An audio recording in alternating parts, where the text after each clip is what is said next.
जय हिंद प्यारे बच्चों, मैं जितेंद्र कुमार पांडे आपका स्वागत करता हूं आपके अपने ही YouTube platform target with Jitendra पर। प्यारे बच्चों, यूपी बोर्ड 2026 की परीक्षा करीब आ रही है। आज उस क्रम में हम लोग क्लास 10th इंग्लिश का मॉडल पेपर 8 देखने वाले हैं, जो कि परीक्षा की संपूर्ण तैयारी के लिए आप लोगों का सबसे बेहतरीन प्लेटफॉर्म होता है। साथ ही साथ आज मैं आप सभी को धनतेरस की हार्दिक शुभकामनाएं देना चाहता हूं, जो भगवान धन्वंतरी के प्राकट्य का है। भगवान धन्वंतरी आप सबको लंबी और स्वस्थ आयु प्रदान करें और आपके जीवन में आरोग्यता बनाए रखें, आप सबको खुशहाल रखें। अगर आप लोगों ने अब तक चैनल को सब्सक्राइब नहीं किया है तो चैनल को सब्सक्राइब कर लीजिए, बेल आइकन दबा दीजिए, साथ ही साथ क्लास को लाइक कर दीजिए और आप इसे अपने मित्रों के पास में शेयर कर दीजिए। और चलिए हम लोग देखते हैं 8वां मॉडल पेपर और अपनी तैयारी को पुख्ता करते हैं। पार्ट ये जो कि आपका एमसीक्यू होता है और इसका आंसर ओएमआर पर देना होता है। इसका पहला क्वेश्चन कह रहा है, क्वेश्चन 1 to 3 के लिए एक निर्देश है, read the following passage carefully. नीचे दिए गए पैसेज को ध्यानपूर्वक पढ़ो and choose the correct option to answer the questions that follow. और उसके नीचे दिए गए प्रश्नों का सही उत्तर देने के लिए सही विकल्प का चयन करो। पहला क्या कह रहा है, पैसेज क्या है, ए फ्यू डेज लेटर मतलब कुछ दिनों के बाद, फ्यू मतलब होता है कुछ और डेज मतलब दिनों के, लेटर माने बाद में, Premchand resigned his job of inspector of schools. Premchand resigned मतलब प्रेमचंद ने इस्तीफा दे दिया, हिज जॉब अपनी नौकरी से, ऑफ इंस्पेक्टर ऑफ स्कूल्स मतलब स्कूल के निरीक्षक के। कुछ दिनों के बाद प्रेमचंद ने अपने स्कूल के निरीक्षक के पद से इस्तीफा दे दिया। After having worked in the department for 20 years, इस विभाग में 20 वर्षों तक कार्य करने के बाद भी he was a free man after all, वह अंततः स्वतंत्र थे। नाउ अब he could write novels and stories, वह उपन्यास और कहानियाँ लिख सकते थे। About his country and it's people, अपने देश और इसके लोगों के लिए अब वह उपन्यास और कहानियाँ लिख सकते थे। इन हिज बुक्स, अपनी किताब में, he dealt with the lives of the peasants and the workers, उन्होंने किसानों और कर्मचारियों के बारे में खूब लिखा या कह सकते हैं कार्य किया। He revealed the greed and meanness of the money lenders, he revealed उन्होंने प्रकट किया, द ग्रीड मतलब लालच, एंड मेननेस और स्वार्थ, ऑफ द मनी लेंडर्स मतलब साहूकारों का, लैंडलॉर्ड्स जमींदारों का, एंड प्रीस्ट्स और उपदेशकों का। उन्होंने साहूकार, जमींदार और उपदेशकों के लालच और स्वार्थ को प्रकट किया। ही अटैक्ड द सोशल इविल्स, उन्होंने सामाजिक बुराइयों पर प्रहार किया। लाइक डाउरी जैसे कि दहेज, एंड अर्ली मैरिज और बाल विवाह पर। He held society responsible for the sins of women, उन्होंने महिलाओं के ऊपर किए जा रहे अत्याचारों के लिए समाज को जिम्मेदार ठहराया। अब क्वेश्चन कह रहे हैं बच्चों, फर्स्ट क्वेश्चन इसमें कह रहा है, अबाउट हुम could Premchand right after his retirement, अपनी रिटायरमेंट के बारे में बाद में किसके बारे में मुंशी प्रेमचंद जी ने लिखा था। अबाउट नॉवेल्स ओनली, केवल उपन्यासों के बारे में। अबाउट नेशन ओनली, केवल राष्ट्र के बारे में। अबाउट पीपुल ओनली, केवल लोगों के बारे में। About country and it's people, देश और इसके लोगों के बारे में। तो भैया उन्होंने अपने देश और इसके लोगों के बारे में लिखा था, इसलिए आप लोगों का डी वाला विकल्प बिल्कुल सही आंसर हो जाएगा।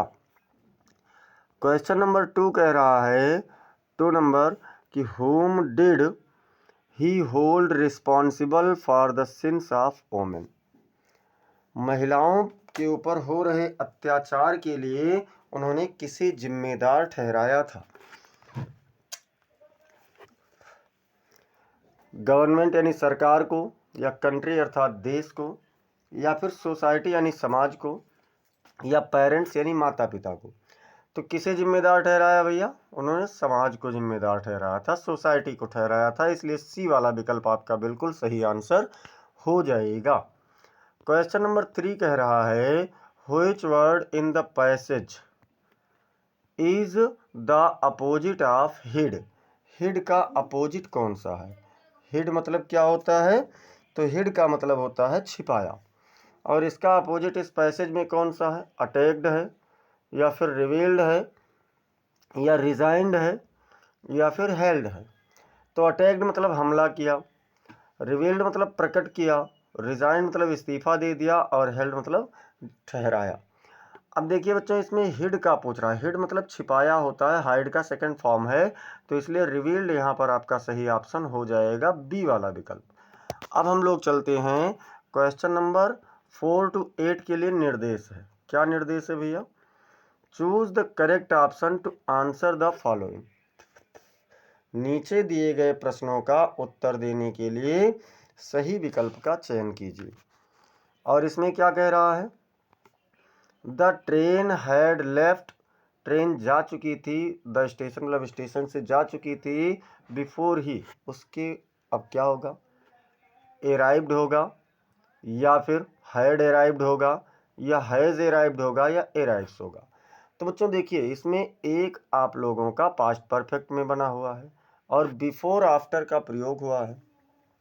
तो जब बिफोर या आफ्टर का प्रयोग हो और एक आपका पास्ट परफेक्ट में हो, तो दूसरा आपका किस में बन जाता है?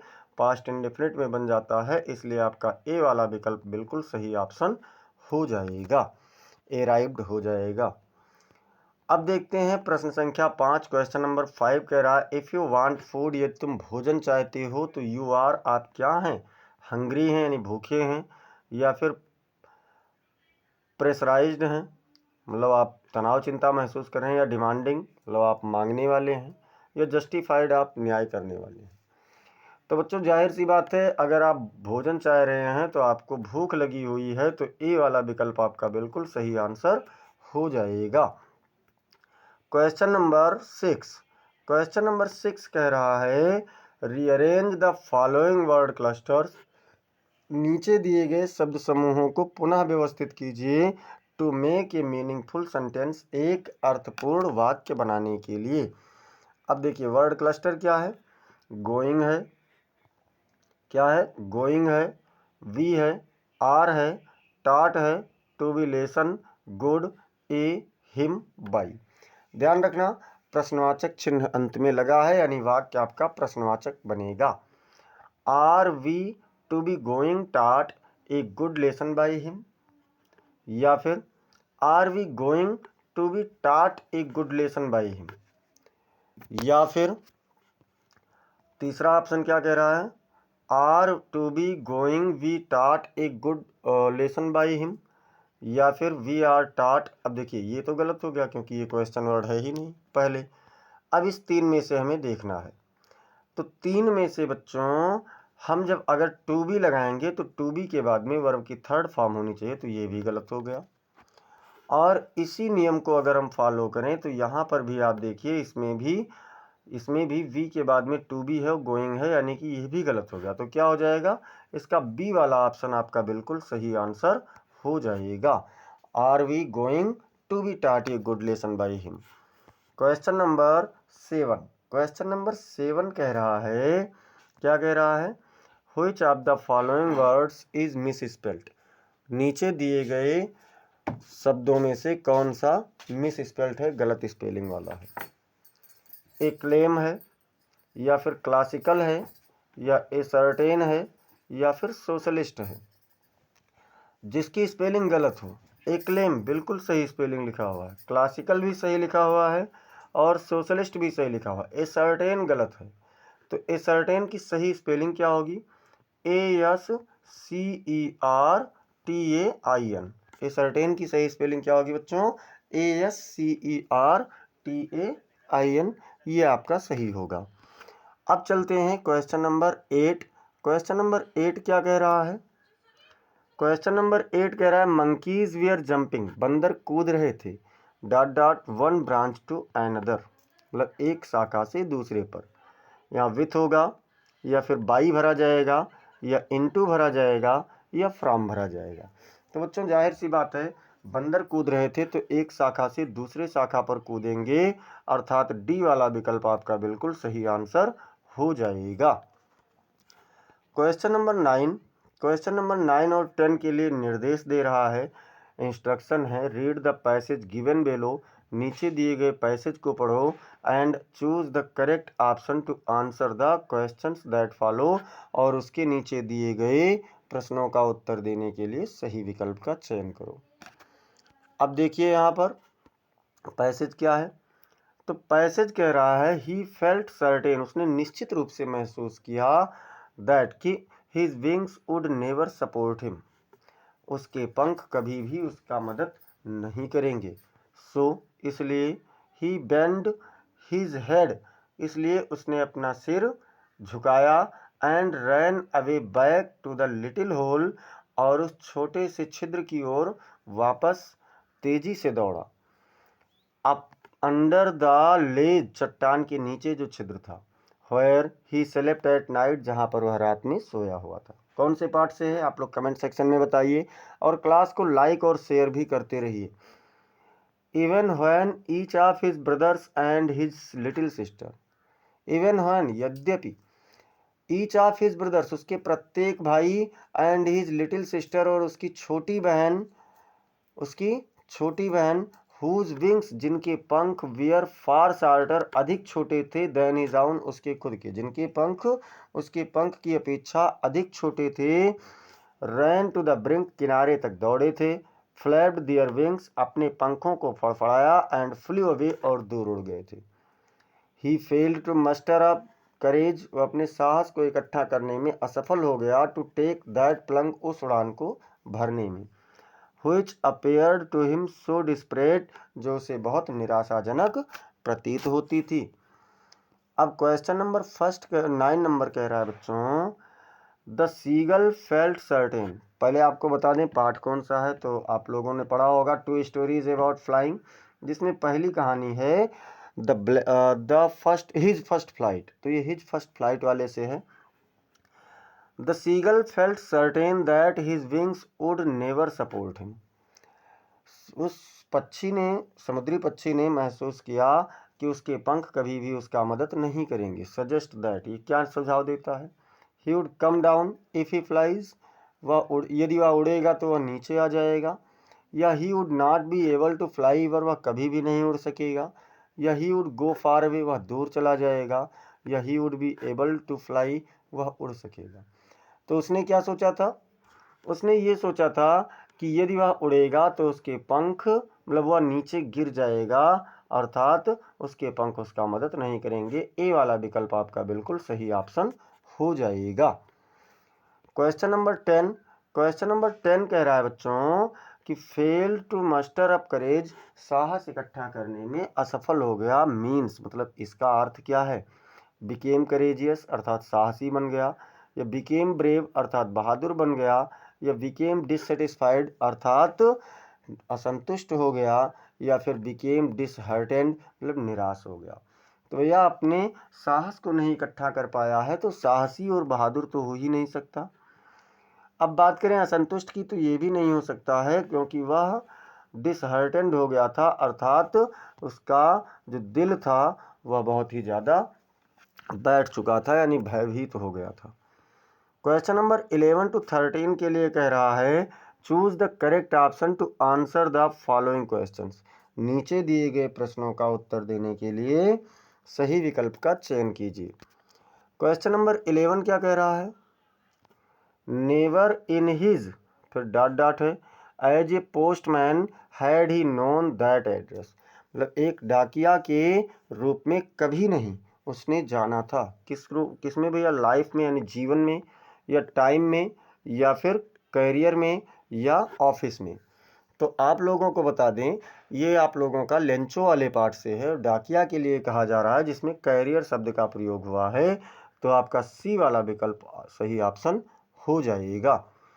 क्वेश्चन नंबर 12 कह रहा है, ड्यूरिंग आवर चाइल्डहुड, हमारे बचपन के दौरान इन गोवा, मतलब गोवा में, the baker used to be our friend, baker हमारे मित्र हुआ करते थे, कंपेनियन साथी, एंड और क्या होते थे, गार्जियन होते थे, या गाइड होते थे, या सपोर्टर होते थे, या फिर फेलो ट्रेवलर होते थे। तो क्या होते थे बच्चों? तो बेकर इनके बचपन के दौरान इनके मार्गदर्शक हुआ करते थे, मतलब साथी, मित्र और मार्गदर्शक, यानी डी वाला ऑप्शन आपका सही आंसर हो जाएगा। क्वेश्चन नंबर 13 कह रहा है, सडनली, अचानक, वल्ली ने क्या किया? हर हैंड्स विद गिली, प्रसन्नता से अपने हाथों को क्या किया था? मूव्ड मतलब उठाया था, या फिर वेव्ड यानी लहराया था, या फिर हिंटेड अर्थात संकेत किया था, या क्लैप्ड मतलब ताली बजाई थी। तो बच्चों वल्ली जब प्रसन्न हुई थी, खुश हुई थी, तो उसने ताली बजाया था, यानी क्लैप्ड वाला डी वाला विकल्प आपका सही ऑप्शन हो जाएगा। क्वेश्चन नंबर 14 एंड 15 के लिए निर्देश दे रहा है, कह रहा है रीड द गिवन एक्सट्रैक्ट, नीचे दिए गए अंश को पढ़ो, and choose the correct option to answer the following questions, और उसके नीचे दिए गए प्रश्नों का उत्तर देने के लिए सही विकल्प का चयन करो। अब क्या है इसमें? आई सिट इनसाइड, मैं भीतर बैठी हूँ।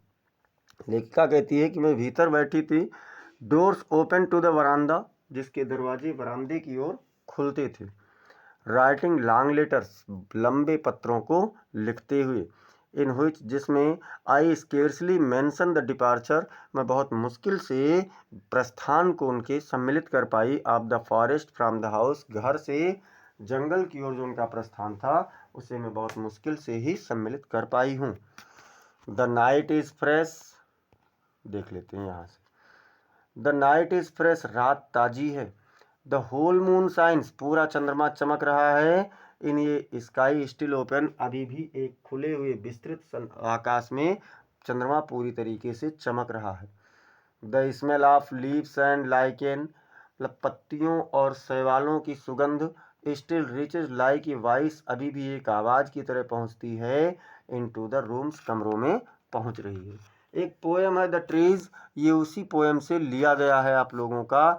अब इसमें पूछ रहे हैं कि what does the poet scarcely mention while writing letters, मतलब जब पत्रों को लिखती है तो कवियत्री बहुत मुश्किल से क्या उसमें सम्मिलित करती है? The beginning of the summer, मतलब गर्मी के आरंभ को, या फिर the end of the winter यानी ठंडी के अंत को, या फिर the fragrance air of air, हवा की सुगंध को, या फिर the departure of the forest from the house, मतलब घर से जंगल की ओर प्रस्थान को। तो बच्चों कवियत्री ने स्वयं कहा है कि घर से जंगल की ओर प्रस्थान को बहुत मुश्किल से ही उसमें सम्मिलित कर पाती है, अर्थात डी वाला ऑप्शन आपका सही आंसर हो जाएगा। क्वेश्चन नंबर 15 कह रहा है, how does the smell of leaves and lichen reach into the poets room, किस प्रकार से कवियत्री, मतलब किस प्रकार से पत्तियों और लाइकेन यानी शैवाल की सुगंध लेखिका तक या कवियत्री तक पहुंचती है।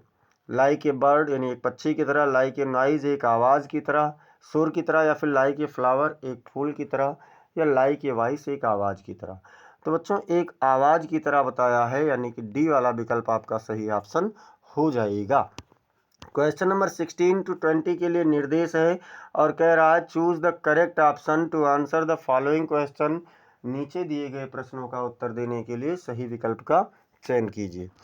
जिसमें पहला क्या 16 नंबर क्या कह रहा है, where did tricky keep his quotes and raincoats, tricky अपने कोट और रेनकोट कहाँ रखता था, मतलब उसके कोट और रेनकोट कहाँ रखे जाते थे? ऑन हिज बेड, उसके बिस्तर पर, या इन हिज स्लीपिंग रूम, उसके शयन कक्ष में, या ऑन द चेयर मतलब कुर्सी पर, या फिर इन वार्डरोब यानी एक दीवार की अलमारी में। तो बच्चों एक अलमारी में उसके कोट और रेनकोट रखे जाते थे।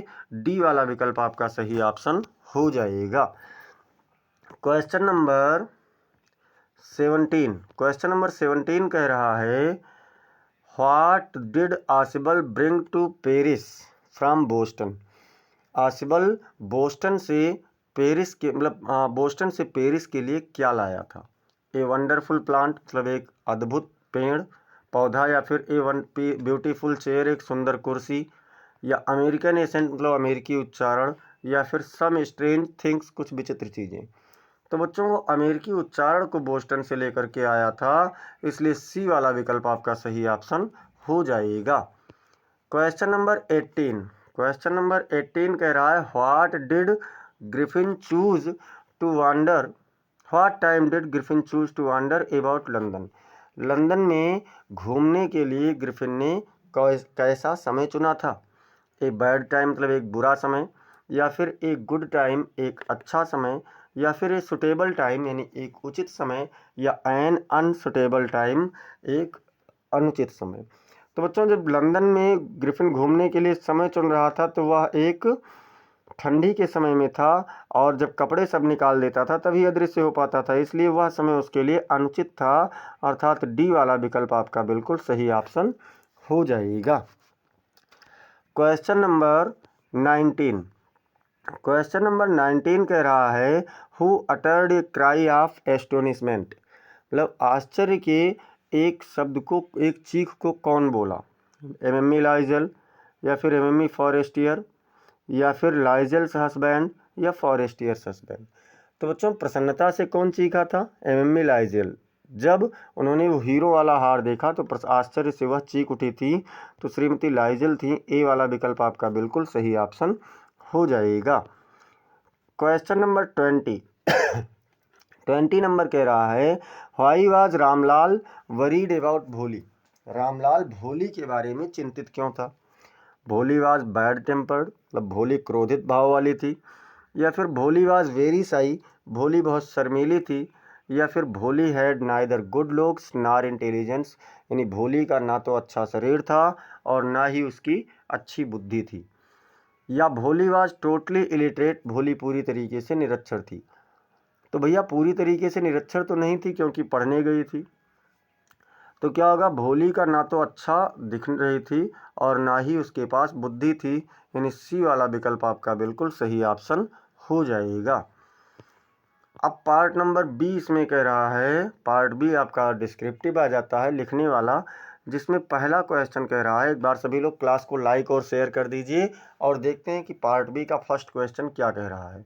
रीड द फॉलोइंग पैसेज, नीचे दिए गए पैसेज को पढ़िए and answer the questions that follow, और उसके नीचे दिए गए प्रश्नों का उत्तर दीजिए। इसमें क्या कह रहा है बच्चों? इसमें कह रहा है कि man is made up of many qualities, व्यक्ति कई गुणों से बना हुआ है। व्यक्ति कैसे बना है? तो कई गुणों से बना है, बहुत मतलब दोनों प्रकार के, गुड एंड बैड अच्छे और बुरे, and among the latter is anger, और इसके बाद में इसके बीच में क्रोध भी है। The nature of every human being मतलब प्रत्येक मनुष्य का प्रकृति गुण, इज सच दैट एनीथिंग ऐसा लगता है कि प्रत्येक चीज़ें, दैट गिव्स ऑफेंस जो अपराध देती हैं, टू हिज सेंटिमेंट्स उसके भावों को, or goes against his principles या उसके सिद्धांतों के विरुद्ध जाती हैं, एक्साइट्स हिज एंगर उसके क्रोध को उत्तेजित कर देती हैं। The evils which result from anger are many, वह बुराइयां जो क्रोध से के परिणाम स्वरूप आती हैं बहुत सारी हैं। बहुत सारी कौन कौन सी हैं? अंडर इट्स इन्फ्लुएंस इसके प्रभाव के अंतर्गत a man loses his power of reasoning, एक व्यक्ति अपने तर्क करने की एंड जजमेंट और निर्णय करने की क्षमता को खो देता है। Not being able to retain control over himself, वो अपने आप पर नियंत्रण बनाए रखने में भी सक्षम नहीं होता है। व्हेन एंग्री जब वह क्रोधित होता है।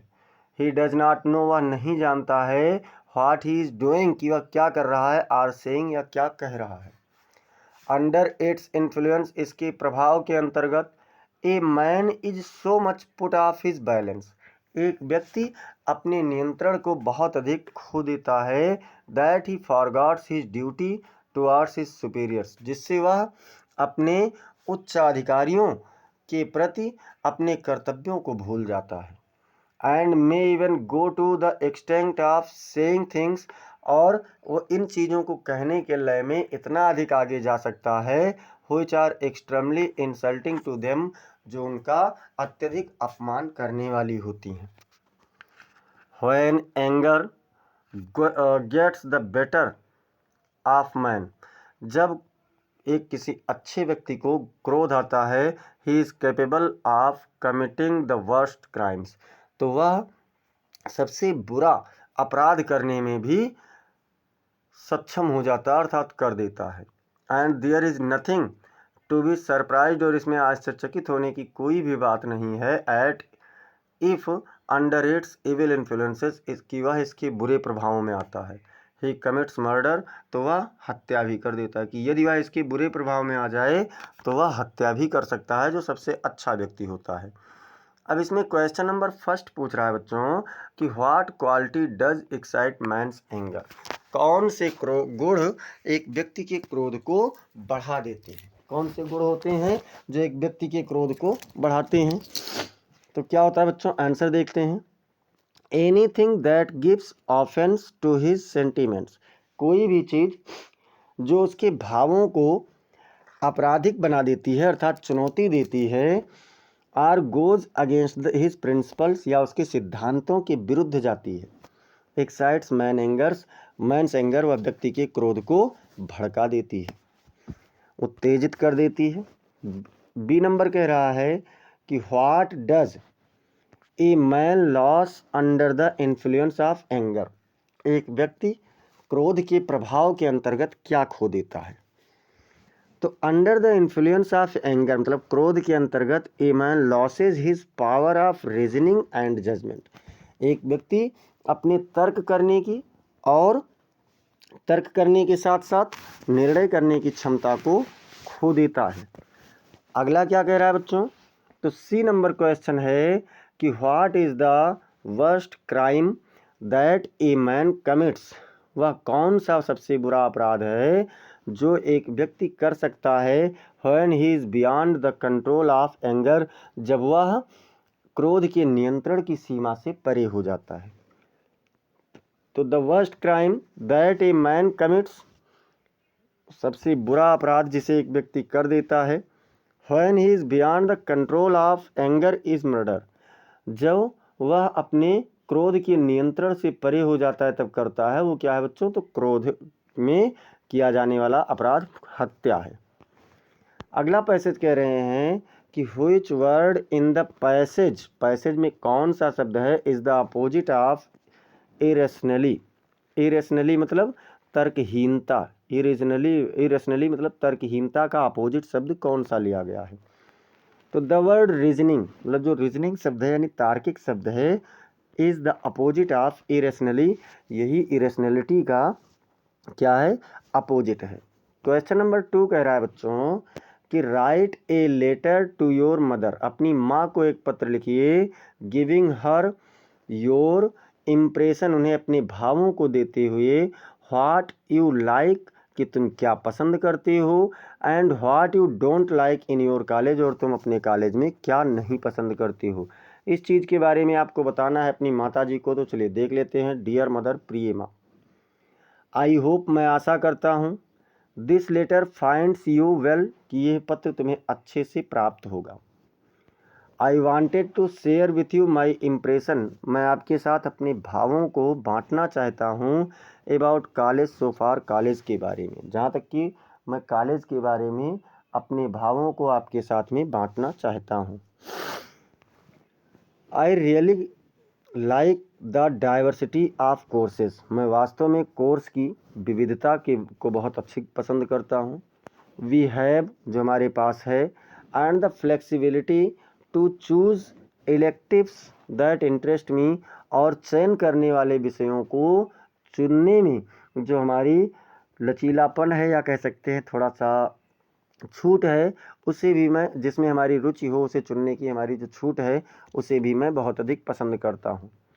द प्रोफेसर्स आर नॉलेजेबल, प्रवक्ता गण कैसे हैं, जानकार हैं, एंड अप्रोचेबल, और अप्रोच करने वाले हैं, मतलब नई नई खोज लाने वाले हैं।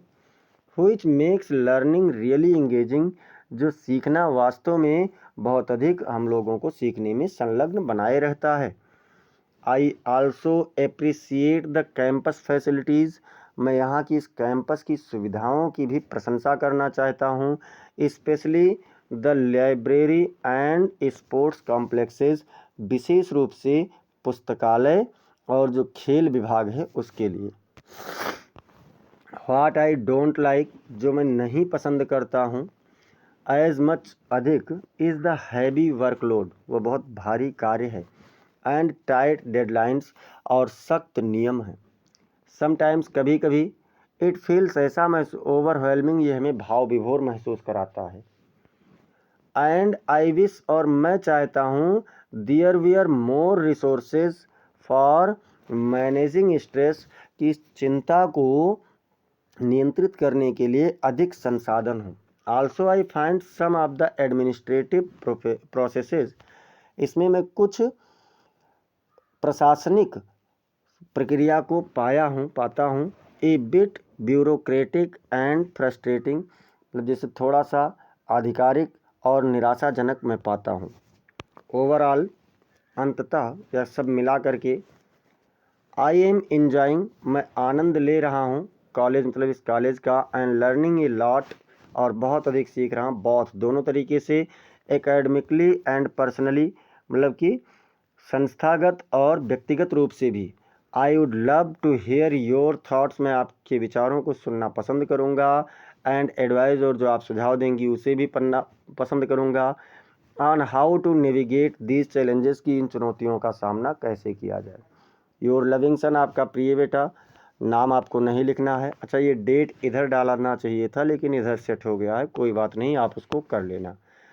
अथवा क्या कह रहा है बच्चों, अथवा कह रहा है, write an application to the principal of your college, अपने कॉलेज के प्रधानाचार्य को एक प्रार्थना पत्र लिखिए, रिक्वेस्टिंग हिम या हर टू इशू ये ट्रांसफ़र सर्टिफिकेट, उनसे एक स्थानांतरण प्रमाण पत्र जारी करने के लिए निवेदन करते हुए, as your father has been transferred, जैसा कि आपके पिताजी का स्थानांतरण हो गया है। अब इसमें क्या है बच्चों, आंसर नंबर फर्स्ट, मतलब इसमें आंसर देखते हैं क्या है। टू द प्रिंसिपल, मतलब सेवा में प्रधानाचार्य महोदय, PSCIC धानेपुर गोंडा। अब चलिए देखते हैं इसमें, डियर सर और मैडम, मतलब श्रीमान या प्यारे श्रीमान जी या मैडम जी, I am writing to request you, मैं आपसे निवेदन करते हुए लिख रहा हूँ, टू इशू ये ट्रांसफ़र सर्टिफिकेट, एक स्थानांतरण प्रमाण पत्र जारी करने के लिए, as my father has been transferred to Lucknow, जैसा कि मेरे पिताजी का स्थानांतरण कहाँ हो गया है, तो लखनऊ में हो गया है। ड्यू टू दिस, इसके कारण, आई विल बी रीलोकेटिंग, मुझे स्थान परिवर्तन करना होगा, and need to join a new institution, और एक नई संस्था में मुझे जुड़ना होगा। फिर क्या कह रहा है बच्चों, I have been a student, मैं एक छात्र रहा हूँ, ऑफ PSCIC, मतलब इस कॉलेज का, सिंस 5/4/2023, मतलब 5 अप्रैल 2023 से, and have completed high school exam of my course, और अपने पाठ्यक्रम का मैंने कक्षा 10 की परीक्षा उत्तीर्ण कर ली है।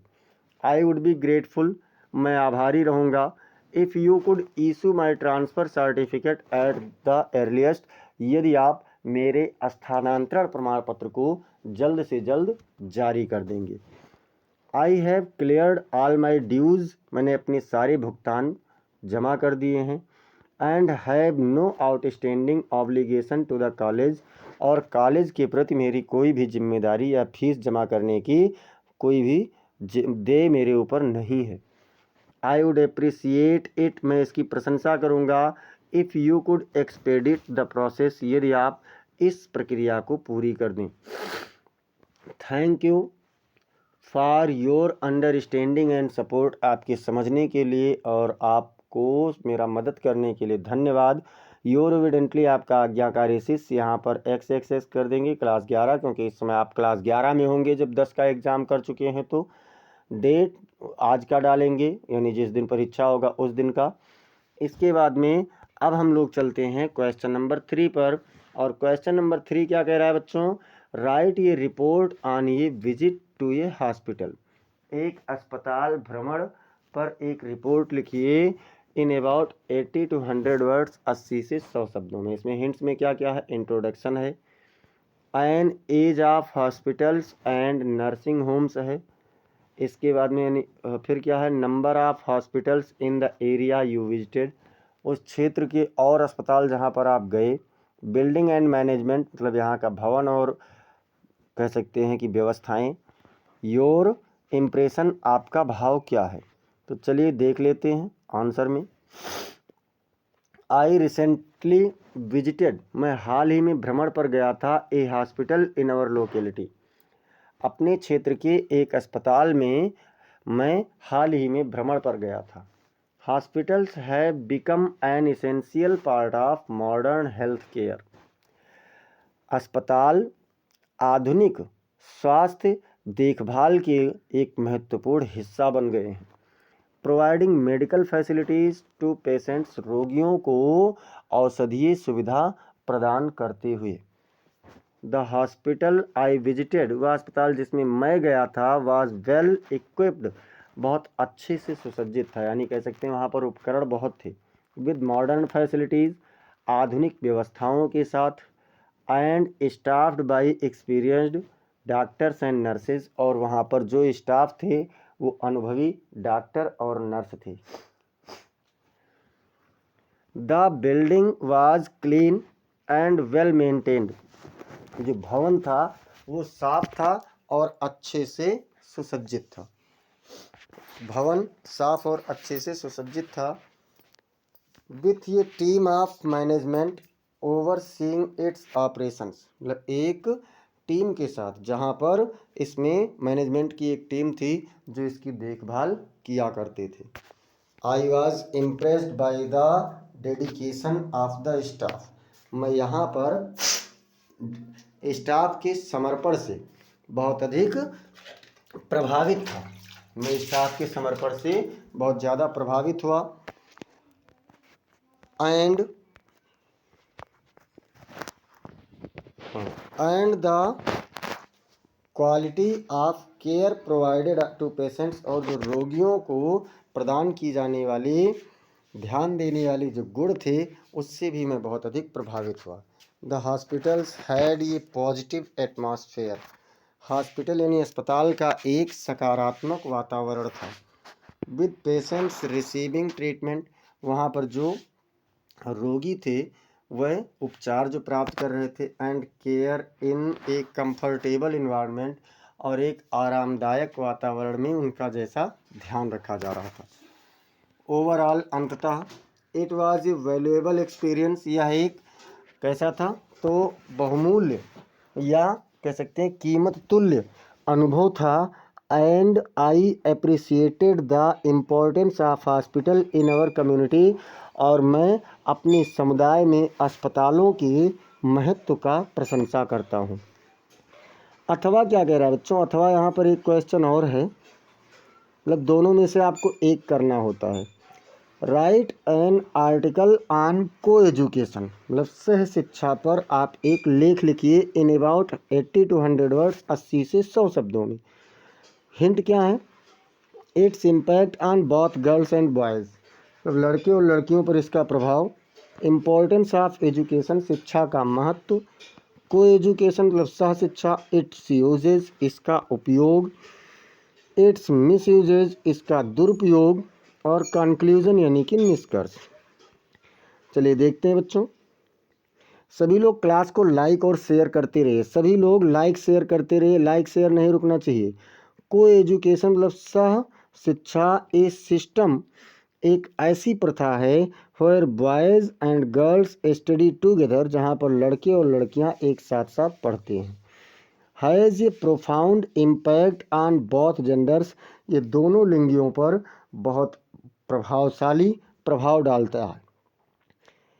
इट प्रमोट्स म्यूचुअल अंडरस्टैंडिंग, यह समानता की समझ को विकसित करता है, रिस्पेक्ट मतलब सम्मान को, एंड इक्वलिटी और बराबरी को, helping students develop essential life skills, जिसमें छात्रों को जीवन के कुशलताओं को विकसित करने में मदद करते हुए। एजुकेशन इज की टू पर्सनल ग्रोथ, शिक्षा व्यक्तिगत विकास का कुंजी है। एंड को एजुकेशन फॉस्टर्स हेल्थी कंपटीशन, और जो सहशिक्षा है यह स्वस्थ प्रतिस्पर्धा, सोशलाइजेशन मतलब सामाजिकता, एंड इमोशनल इंटेलिजेंस और भावनात्मक बुद्धि का विकास करती है, उसे निर्माण करती है। The benefits of co education include, सहशिक्षा के लाभ सम्मिलित हैं। Developing communication skills and breaking stereotypes. क्या कहे कि मतलब संचार कुशलता का विकास करते हैं और जो पूर्वाग्रह है यानी संकीर्ण विचारधारा या पूर्व की मानसिकताएं उनको तोड़ते हैं। Preparing students for a diverse workforce and society, छात्रों को विविध प्रकार के कर्मचारी के रूप में और समाज के लिए तैयार करना।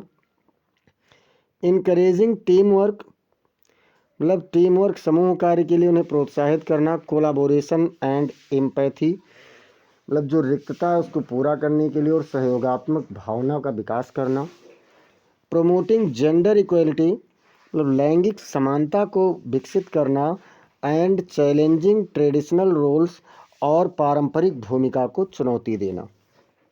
हाउएवर, जैसा कि पोटेंशियल मिसयूजेज लाइक डिस्ट्रैक्शन मतलब महत्वपूर्ण इसका दुरुपयोग भी है, जैसे कि ध्यान भटकना, अनइक्वल ट्रीटमेंट मतलब असमान व्यवहार, एंड सोशल प्रेशर कैन आकर, और सामाजिक तनाव भी या दबाव भी घटित हो सकते हैं। इफ़ नॉट मैनेज्ड प्रॉपरली, यदि उचित रूप से इसे नहीं मैनेज किया जाए। Effective implementation and supportive environment मतलब प्रभावशाली नियमावली और मददगार वातावरण are crucial to maximising the benefits of co education, सह शिक्षा के लाभों को विस्तृत करने में बहुत अधिक उपयोगी हैं। इन कंक्लूजन मतलब निष्कर्ष स्वरूप, को education is a valuable system मतलब सह शिक्षा एक बहुमूल्य प्रथा है। दैट व्हेन इम्प्लीमेंटेड इफेक्टली, जिसे प्रभावशाली तरीके से लागू किया जाता है, प्रमोट्स ए बैलेंस्ड इंक्लूसिव मतलब एक संतुलित, सम्मिलित एंड प्रोग्रेसिव लर्निंग और विकासशील सीखने की प्रक्रिया, लर्निंग एनवायरनमेंट मतलब सीखने के वातावरण को तैयार करती है। Preparing students for success in all aspects of life, जीवन के सभी कार्यों में छात्रों को सफल होने के लिए विकसित करती है, तैयार करती है। क्वेश्चन नंबर 4 का ए कह रहा है बच्चों कि rewrite the following sentence by changing into indirect speech, मतलब नीचे दिए गए वाक्य को इनडायरेक्ट स्पीच में बदलते हुए पुनः लिखिए। वाक्य क्या है? The principal said to the teacher, प्रधानाचार्य ने अध्यापक से कहा, what did you teach your students in the morning, सुबह के समय आपने छात्रों को क्या पढ़ाया। अब देखिए द प्रिंसिपल आस्क्ड, चूंकि इधर वाला जो आपका रिपोर्टेड स्पीच है ये इंट्रोगेटिव में है तो क्या हो गया, आस्क्ड हो जाएगा द टीचर। अब देखो यहाँ व्हाट आपका क्वेश्चन वर्ड है ना, तो इसी ही ले लो व्हाट। अब एसर्टिव बनाना है, यू की चेंजिंग टीचर से होगा तो ही हो जाएगा, और पास्ट इंडेफिनिट में है तो पास्ट परफेक्ट में जाएगा, हैड हो जाएगा।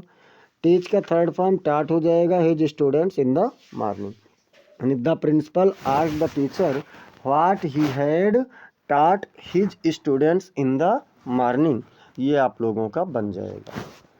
4 का बी क्या कह रहा है, change the following into passive voice, नीचे दिए गए वाक्य को पैसिव वॉइस में बनाना है। नेवर प्ले ए डर्टी गेम, एक गंदा खेल कभी भी मत खेलो, तो क्या हो जाएगा, ए डर्टी गेम, नेवर वाला है तो शुड से ही बनेगा, शुड नेवर बी प्लेड, एक गंदा खेल कभी भी नहीं खेला जाना चाहिए। सी नंबर कह रहा है पंक्चुएट द फॉलोइंग, नीचे दिए गए वाक्यों को पंक्चुएट करो। Priya the director of an English school in Dehradun, Priya Dehradun के एक अंग्रेजी स्कूल की डायरेक्टर या निर्देशक सेड टू द टीचर्स, अध्यापकों से कहा डू नॉट कम लेट, देर से मत आओ। अब देखिए प्रिया का पी कैपिटल लेटर कर देंगे और इधर जो लिखा है इसके बाद कामा लगाएंगे, the director of an English school, इसका इन देहरादून ये वाला लिख देंगे, फिर कामा लगाएंगे, फिर सेड द टीचर्स, उसके बाद कामा और इन्वर्टेड कामा लगाएंगे, do not come late full stop लगा करके इन्वर्टेड कामा बंद कर देंगे। अब देखते हैं बच्चों डी नंबर क्या कह रहा है। तो डी नंबर कह रहा है ट्रांसलेट इनटू इंग्लिश। क्या कह रहा है? Translate into English the following into English, मतलब नीचे दिए गए पैसेज को अंग्रेजी में अनुवाद करो। तो क्या है? आजकल यात्रा बहुत असुरक्षित हो गई है। दीज डेज, मतलब इन दिनों में, travel has become very unsafe, यानी यात्रा बहुत अधिक असुरक्षित हो गई है। हम रात में बस में यात्रा नहीं कर सकते। We can't travel by bus at night, यानी हम रात में बस में यात्रा नहीं कर सकते हैं। कुछ बदमाश और लुटेरे बस में सवार हो जाते हैं। Some miscreants and robbers board the bus, board the bus मतलब बस में सवार हो जाते हैं। बिना किसी सुरक्षा के बसें सुनसान रास्ते से रात में गुजरती हैं। Without any security buses pass through deserted roads at night, deserted मतलब सुनसान। क्वेश्चन नंबर 5 कह रहा है बच्चों, answer the following questions in about 30 to 40 words each. नीचे दिए गए प्रश्नों का प्रत्येक का 30 से 40 शब्दों में उत्तर दीजिए। पहला क्वेश्चन क्या कह रहा है? हुज फ्रीडम वाज कर्टेल्ड, किसकी स्वतंत्रता छीन ली गई थी? As narrated by Mandela in the lesson, Mandela के द्वारा लिखे गए इस पाठ में long walk to freedom, long walk to freedom में किसकी स्वतंत्रता को छीन लिया गया था? तो according to Nelson Mandela's long walk to freedom, Nelson Mandela के लॉन्ग वॉक टू फ्रीडम के अनुसार it wasn't just his own freedom, ये केवल उनकी स्वयं की स्वतंत्रता नहीं थी, दैट वाज कर्टेल्ड, जो छीन ली गई थी, but also that of his brothers, बल्कि उनके उन भाइयों का भी था, सिस्टर्स बहनों की थी, एंड एवरी वन, और ऐसे प्रत्येक लोगों की थी, हु लुक्ड लाइक हिम, जो उनके समान दिखते थे, सबकी स्वतंत्रता छीन ली गई थी। इसेंशियली, विशेष रूप से, the entire black population of south Africa, मतलब दक्षिण अफ्रीका के संपूर्ण काली रंग के लोग जो थे, जनसंख्या थी, उनकी सबकी स्वतंत्रता को छीन लिया गया था। मंडेला रियलाइज्ड, मंडेला को ज्ञात हुआ, that the oppression wasn't limited to him, कि शोषण उनके लिए बिल्कुल भी सीमित नहीं था।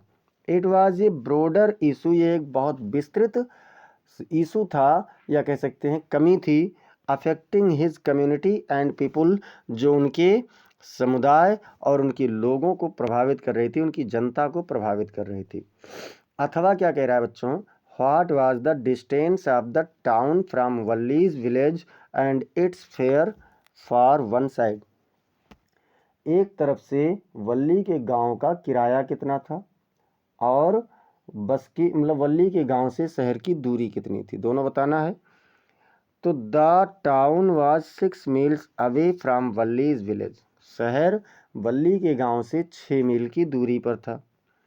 And the bus fair for one side was 30 पैसे, और एक तरफ से बस का किराया 30 पैसा था। एक तरफ से कितना था बच्चों? तो 30 पैसा बस का किराया था। बी नंबर क्या कह रहा है?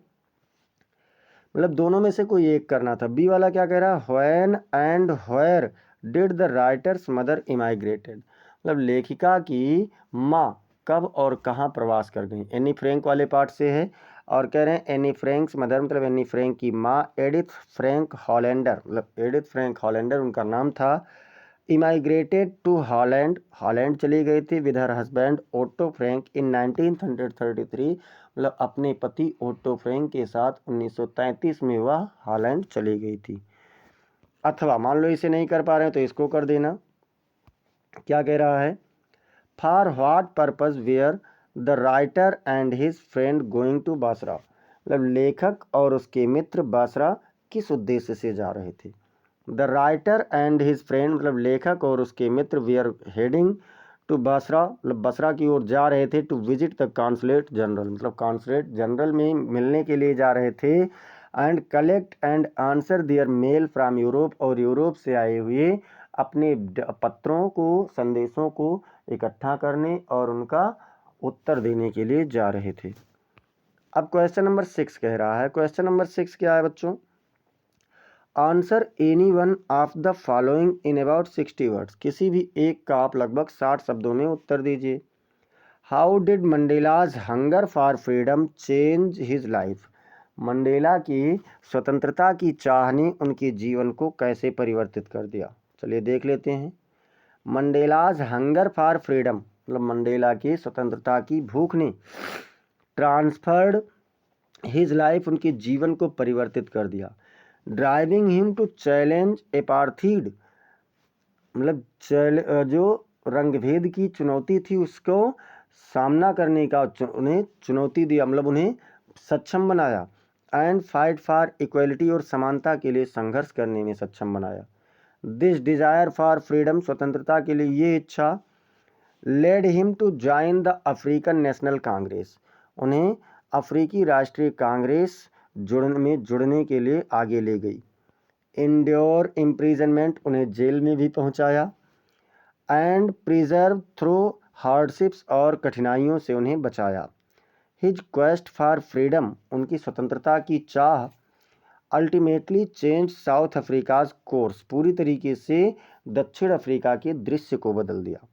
हेल्पिंग टू डिसमेंटल एपार्थीड, मतलब उस रंगभेद को समाप्त करने में उनकी मदद करते हुए। एंड एस्टेब्लिश डेमोक्रेसी, और प्रजातंत्र की स्थापना करते हुए, डेमोक्रेसी की स्थापना करते हुए। Inspiring a nation and the world, एक राष्ट्र और वर्ल्ड को प्रेरणा भी दिया। बी नंबर क्या कह रहा है, दोनों में से कोई एक करना है। तो बी नंबर कह रहा है, why does Valli refuse to look out of window on her way back, वापस आते समय वल्ली खिड़की से बाहर देखने से क्यों बंद कर दिया या क्यों मना कर दिया। Valli refuses to look out of the window, Valli बाहर खिड़की से बाहर देखने से मना कर देती है। ऑन हर वे बैक, अपने वापस आते समय। बिकॉज, क्योंकि the site of the empty stream bed which was full of water during her journey to town makes her sad. The stream bed reminds her of the bus journey's end and her return to routine village life. ये बेटा गलत है, मैं आपको बता देता हूँ। उसमें एक गाय थी, इधर से जाते समय इसने देखा था एक गाय उसके बस के सामने सामने दौड़ रही थी, तो उस समय बहुत खुश हुई थी। उधर से जब ये आ रही थी तो इसने एक मृत गाय को देखा और बस कंडक्टर से पूछा भी था कि क्या ये वही गाय है जो अभी हमारे सामने से दौड़ रही थी। तो बस कंडक्टर कहता है कि हाँ ये वही गाय है। और इस प्रकार से वल्ली बहुत दुखी हो जाती है कि अभी जीवन जी रही थी, कितना सुंदर लग रही थी, कितनी आकर्षक लग रही थी, और अब ये गाय कितना भयानक लग रही है। इस वजह से क्या हुआ, वल्ली ने बस के बाहर देखने से मना कर दिया। तो आप लोग इसे स्वयं से लिख लेना, यहाँ पर टाइपिंग में मुझसे गलती हो गई है, तो चलिए कोई बात नहीं। हम लोग अब देखते हैं अगला क्वेश्चन नंबर 7। क्वेश्चन नंबर 7 क्या कह रहा है बच्चों, how has the poet's mood changed as described in the poem dust of snow. Dust of snow कविता में जो जैसा कि वर्णित किया गया है, किस प्रकार से वल्ली का भाव, वल्ली का मन बदल गया। चलिए देख लेते हैं कि कैसे बदला था। तो द पोएट्स मूड मतलब कवि का भाव in dust of snow by Robert Frost, Robert Frost के द्वारा लिखी गई कविता डस्ट ऑफ स्नो में has transform from sadness to optimism, मतलब दुख से आशावादिता की तरफ रूपांतरित हो गई थी, बदल गई थी। इनिशियली प्रारंभिक रूप से the poet is feeling regretful and gloomy, कवि पछतावापूर्ण और थोड़ा सा उदास महसूस कर रहा था। बट व्हेन ये क्रॉस शेक्स स्नो, लेकिन जब एक कौवा बर्फ़ को झकझोरता है, स्नो डस्ट मतलब बर्फ़ की धूल को झकझोरता है, on to him from a hemlock tree, उसके ऊपर एक धतूरे के पेड़ से झकझोर कर गिराता है, हिज मूड इंस्टेंटली शिफ्ट, तो उसका भाव पूरी तरीके से बदल जाता है। दिस सिंपल अनएक्सपेक्टेड इवेंट, ये साधारण सी अप्रत्याशित घटना, ब्रिंग्स होप एंड रिन्यूअल, मतलब आशा लाती है और पुनर्चक्रण हो जाती है। Making him appreciate the beauty of nature, उसे प्रकृति की सुंदरता की प्रशंसा करते हुए मजबूत करती है। And realise his problems aren't as significant as he thought, और उसे इस बात का महत्व दिलाती है, ध्यान दिलाती है कि जो जिस विचार को सोच रहा था वह उतने अधिक महत्वपूर्ण उसकी समस्या के लिए नहीं है जैसा कि वह सोचता था। अब देखते हैं बच्चों अथवा क्या कह रहा है। क्वेश्चन नंबर इसी में कि right 4 lines of any poem prescribed in your syllabus, अपने पाठ्यक्रम में दिए गए किसी भी कविता के 4 लाइनों को लिखिए। Do not copy the lines given in the question paper, प्रश्न पत्र में दिए गए लाइनों को बिल्कुल भी नकल ना करें, मतलब जो प्रश्न पत्र में दिया गया सेम वही लाइनें आप ना उतारें। तो आप चाहे वो क्वेश्चन कर देना, चाहे 4 लाइन का पोएम लिख देना।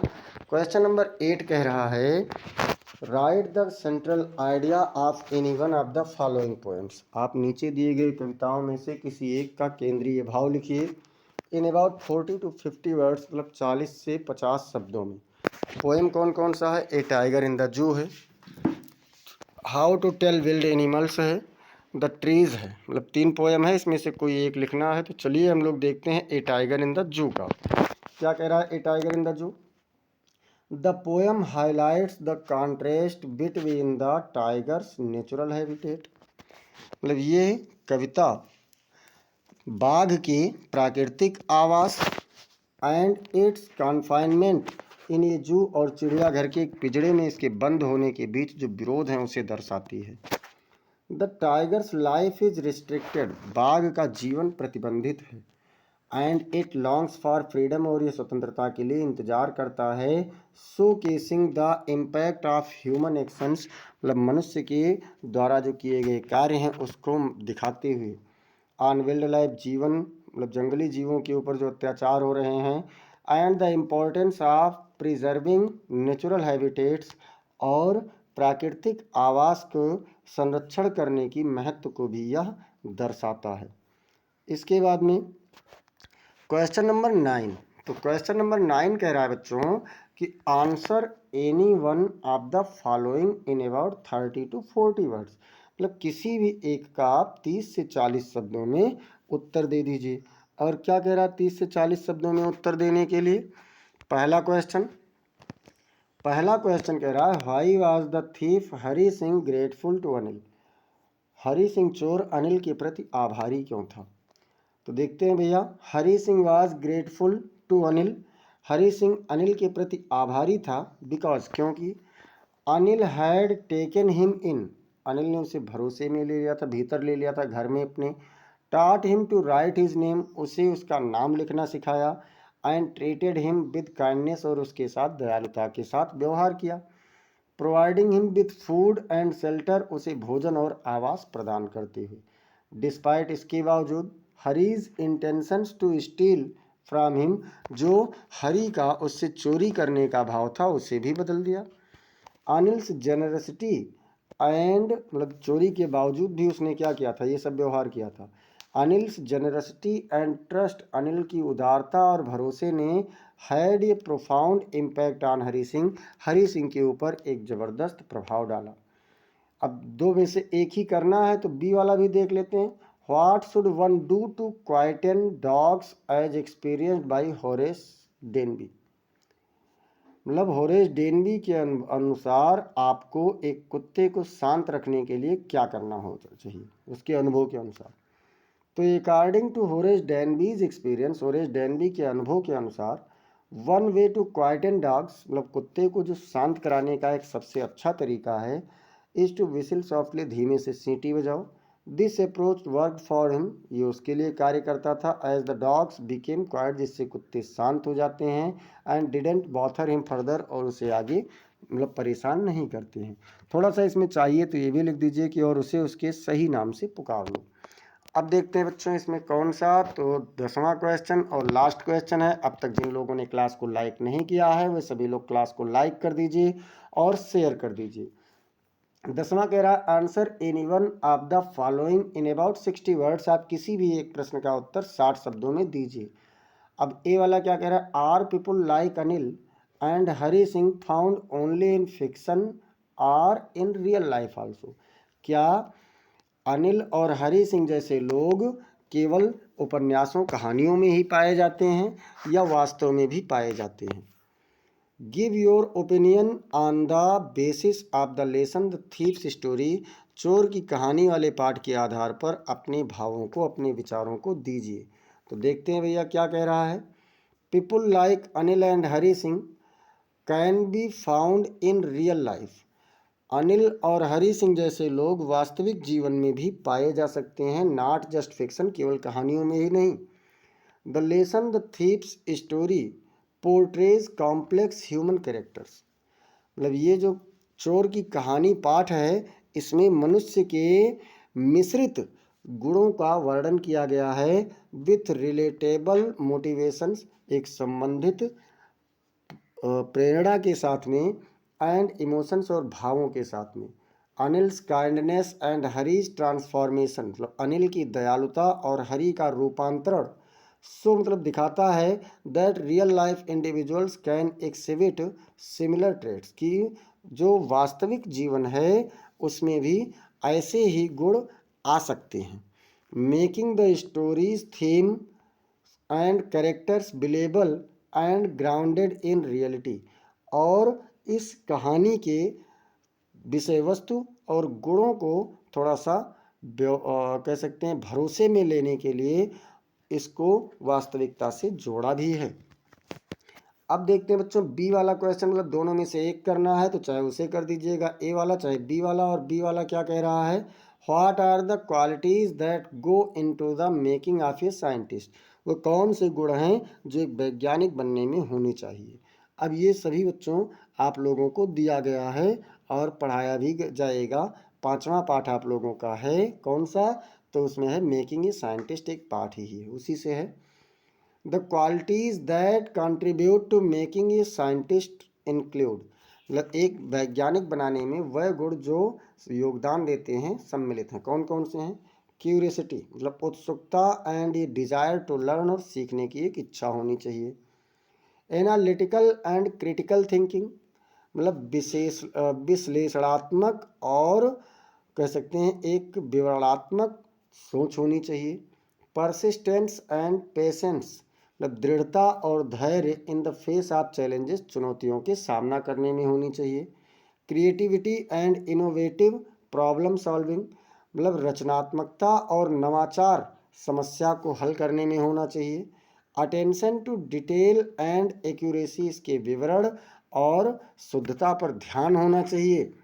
ओपन माइंडेडनेस, मतलब खुली विचारधारा होनी चाहिए या स्वतंत्र विचारधारा, एंड विलिंगनेस, और इच्छा होनी चाहिए टू क्वेश्चन एजम्पशंस, मतलब उसके भावों पर, उसकी प्रतिक्रियाओं पर प्रश्न पूछने के लिए होना चाहिए। स्ट्रांग कम्युनिकेशन, मतलब कह सकते हैं मजबूत संचार होना चाहिए। एंड कोलाबोरेशन स्किल, और सहयोग की भावना होनी चाहिए। Passion and dedication to their field of study, अपने अध्ययन के क्षेत्र में जोश और यानी जुनून और समर्पण होना चाहिए। दीज ट्रेट्स, ये गुण as seen in scientist like Ebright, जैसा कि एब्राइट जैसे वैज्ञानिकों में देखे गए हैं, ड्राइव डिस्कवरी, खोज को आगे बढ़ाते हैं, and advancement in various scientific fields, और विविध वैज्ञानिक क्षेत्रों में क्या करते हैं, लाभ देते हैं। तो इस प्रकार से बच्चों आज हम लोगों ने 8वां मॉडल पेपर भी कंप्लीट कर लिया है।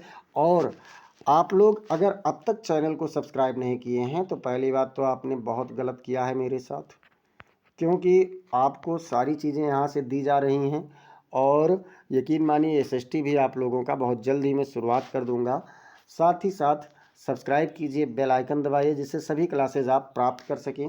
क्लास को आप लोग लाइक करते रहिए, इसे आप अपने मित्रों के पास में भी शेयर करते रहिए, जिससे उनकी भी क्लास वो भी ले सकें और लाभान्वित हो सकें।